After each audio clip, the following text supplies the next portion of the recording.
Hello and welcome to Gorilla's Forex Community's chart breakdowns. Today is going to be an introductory video and I'm going to show you how I mark my charts. A lot of people message me asking me how do I begin to mark my chart, what time frame do you use. I think it's always best to start from a higher time frame perspective, and to keep it very simple, what I'm going to do today is, as you can see over here, what I've done is I've got two red lines on the charts, right?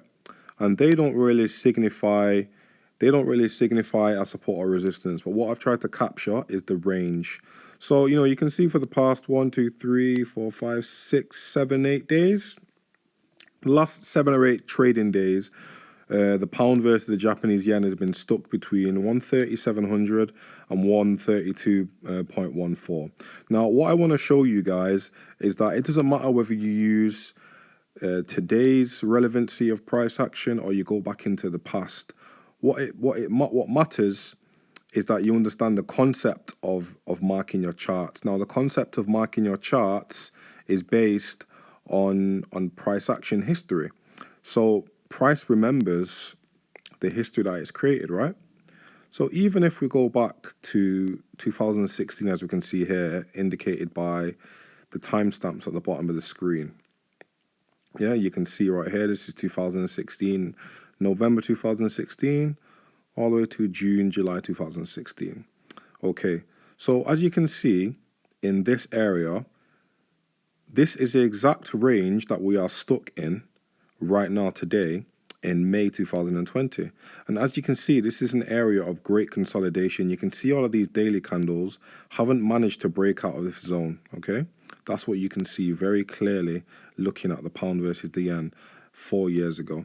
You can see, looking back into August 2016, the same thing occurs. This is very kind of very rangy and very consolidatory. You can see the same thing here. Now, what are we looking at in order to get out of this range? Well, you see two things primarily. You see, first of all, price kind of came down, ranged, and then had a really big move down. This is probably some type of news event, probably Brexit. I think this was a Brexit liquidity grab right here, or a liquidity crash rather. And then what you see is price ranges, doesn't really test the lows, but price ranges in kind of like a bullish consolidation. And then you get this liquidity push down and back up again, right? So that tells me two things for this zone here between 130.700 and 132.14. What that tells me is it tells me that when price comes to this area, there's a big reaction up or down, okay? So now what we're going to do is we are going to go and we're going to go to the 4-hour chart. We're going to zoom all the way out and we're going to come back to August of last year. Now, we're going to remove these lines because we know the range that we're looking at. So what I want to do is I want to mark areas of interest to me. And the reason why I'm doing it from August and September 2019 is to show you that even if you go all the way back to 2010, 2013 of relevancy, the price is now currently trading at 131.289. It was trading at these prices last August and last September.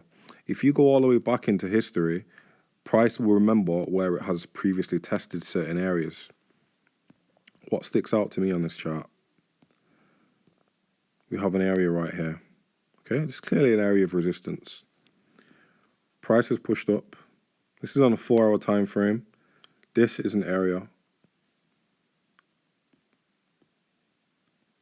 right here at 132.500. I mean, we don't have to be dead on the money. Looking a little bit left. What else do we see? It's a big 131.126 between 132.500 is a big area.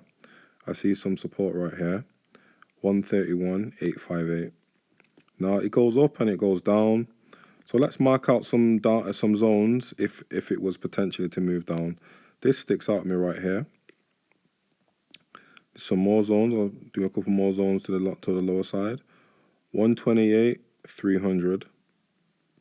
I see some rejection from the top side here at 129.300. Okay. Now what I'm going to do is I'm going to get my pointer out and I'm going to explain to you why I see what I see. and why I've put my zones in certain areas.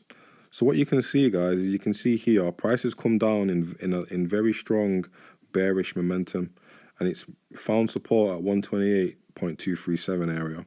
It's pushed off, it's come back down and tested it again. It's pushed off, it's come back down, tapped it a few times, and then it's took a huge move downwards in order to break this area. The same thing happens again in the future when we get into the middle of August.